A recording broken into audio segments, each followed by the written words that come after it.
Does God exist? If God truly exists, then who or what is God? I'm sure that almost all of us must have wondered about the answer of this question. This question was troubling me too for a very long time. But I am very happy to tell you that when I used scientific logic and attitude to find the answer of this question, and also when I started to use science and logic to understand the mythological stories mentioned in our holy books, then a lot of answers started appearing in my mind that I will be sharing in this video. But still, I want to say that I am not claiming that I am a religious guru or speaker or that these answers have been sent to me by God. I am just saying that these are my own views and thoughts that I have developed by using science and logic to analyze and understand the various mythological events and stories mentioned in our holy books. So you are free to accept or reject them. So without further ado, let's move on to our first question, which is, does God exist? And according to my research, the answer of this question is yes. But I know a simple yes is not a sufficient answer. Now you must be wondering if God truly exists, then who or what is God and where is it now? So listen carefully.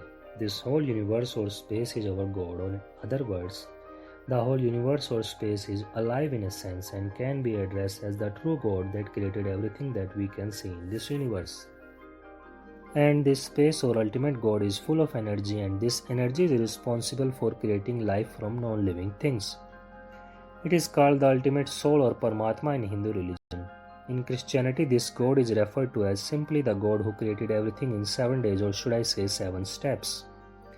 In Islam, this God is referred to as Allah. I will make another video to try to answer all your questions related to how our universe was created. So now let's talk more about our God. According to Hindu religion and also other old mythologies, this whole universe or space is filled with a medium like air or water on earth, and this medium is full of energy, and this medium gives life to every living or non-living thing in this universe. And this medium is alive and has a consciousness of its own, and so it is called the ultimate God or soul or Paramatma.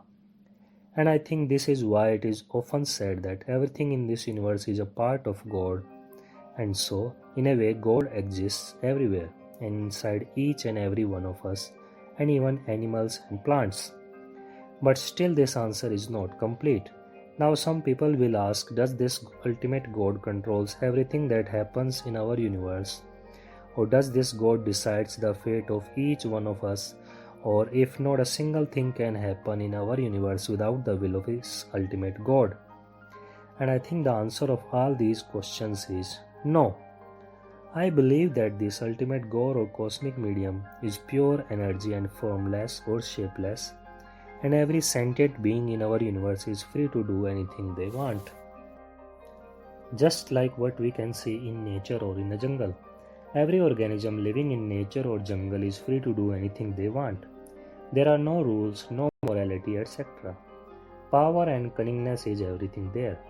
So I don't think this God or cosmic medium tries to interfere in any way in the lives of the living organisms.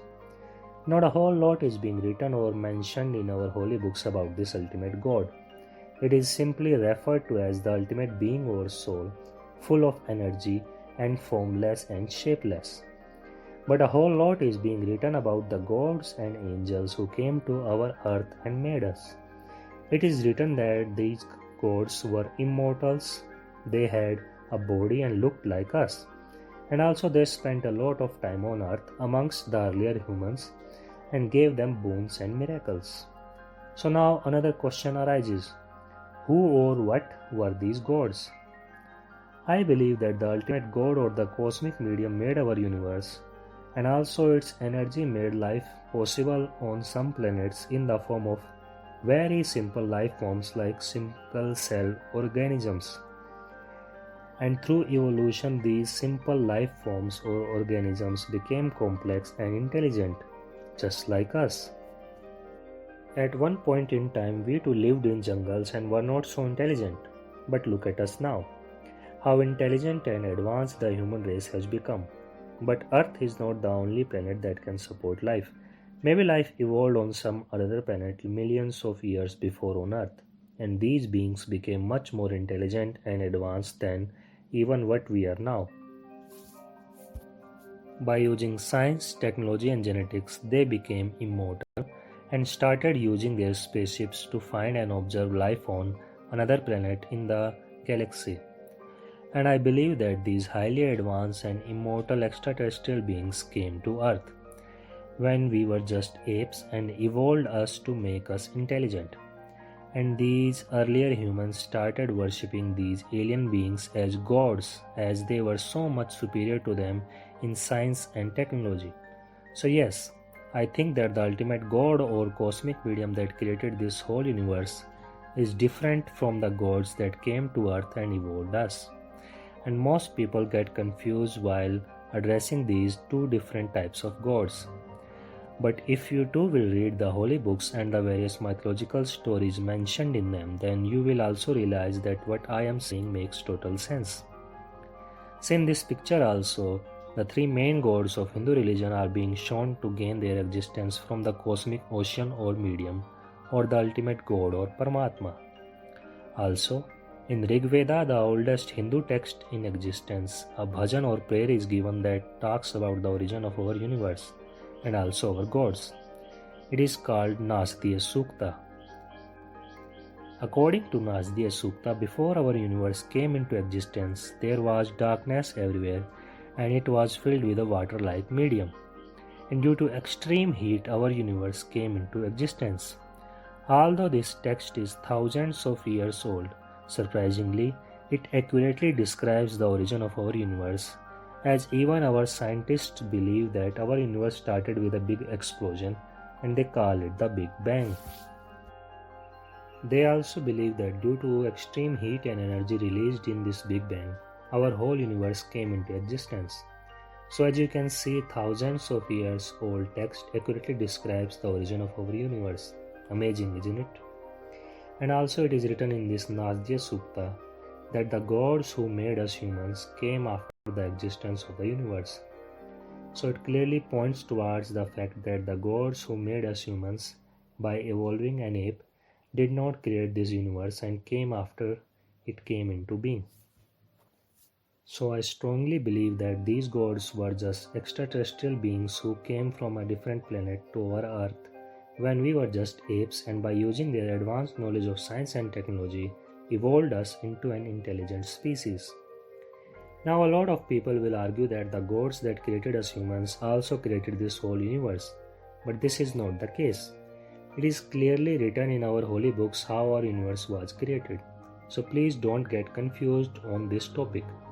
Our universe was created by the Almighty God, that is the cosmic ocean or space medium itself, and is formless, shapeless, and pure energy, and is present in every corner of this universe. But we humans were artificially evolved from an ape-like species by extraterrestrial visitors who were immortal, who looked like us, but had highly advanced knowledge of science and technology, which was treated as magic or miracles by the earlier humans, as they could not understand or comprehend it. And these beings were worshipped as gods by them as a result. Now let's see what our holy books tell us about these gods. Each and every one of our holy books tell us that we humans were created by these gods or God. And in earlier religions and societies like the Sumer civilization and Hindu civilization, this god had a name. It was called Enki in Sumer civilization and Brahma in Hindu civilization. But in later religions, the name got lost and it just became God. Also, in earlier religions and societies like Sumer and Hindu civilization, not one but three main gods are mentioned. The three main gods of Sumer civilization were Enki, Anu, and Enlil, and the three main gods of Hindu civilization are called Brahma, Vishnu, and Shiva. So clearly we can see that in oldest civilizations, instead of mentions of a single ultimately powerful god that created mankind, multiple gods are mentioned, again pointing towards the existence of a whole species or race of these beings. However, in later religions and civilizations, mostly a single ultimately powerful god is mentioned. I believe this is so because when the holy books and mythological stories of Hindu and Sumer civilizations were being written, these gods lived amongst the humans as mentioned in them. But when the holy books of later religions like Christianity and Islam were being written, these beings had already left the earth, so detailed information about these beings or gods is mentioned in old holy books, which is not present in newer ones. So do not think that the holy books of different religions are talking about different gods. No. Every single religious or holy book is talking about the same god or gods that created mankind. I will make another video on this subject where I will clearly demonstrate that the religious or holy books of different religions are all talking about the same god or gods that made us. So if you are still not convinced on this subject, feel free to watch that video. Now let's see what else these books tell us about these beings or gods. They tell us that these gods had a body, they looked like us, and also they were immortal. And also they did not originate on earth and came from somewhere else. Another interesting fact is that the two main gods of Hindu religion called Vishnu and Shiva are always shown having dark blue skin color, and also their avatars on earth called Rama and Krishna are also told to have dark blue skin, again pointing towards their extraterrestrial origins. And it is clearly mentioned in old Hindu religious books that Lord Brahma used a being that lived on earth to create the first humans. Maybe it was the same ape that they used to artificially evolve and create intelligent beings like us. In the next video, I will present all the evidence and facts that clearly point towards the fact that the gods that created mankind were extraterrestrial beings that came from another planet.